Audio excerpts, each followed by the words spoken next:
Hey guys, I'm going to show you how to reset ChatGPT personalization. So to start, open ChatGPT and sign in to your account. Next, click your profile in the bottom left corner. Next, go to settings. Once you're on settings, scroll down and look for personalization.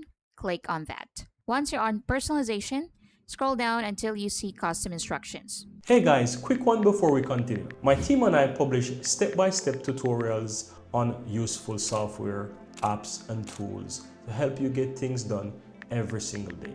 And so if you're finding these videos useful, I'd really appreciate if you hit that subscribe button and give this video a like.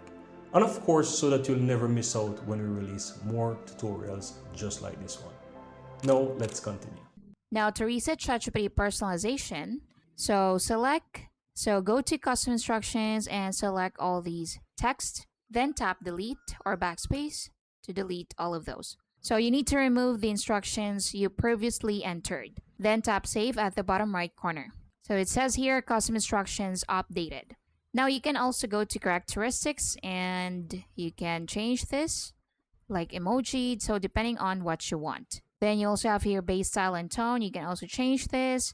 Then tap the X button, reload the page, and that's it. So that's how you can reset ChatGPT personalization. Thank you for watching. Please like and subscribe.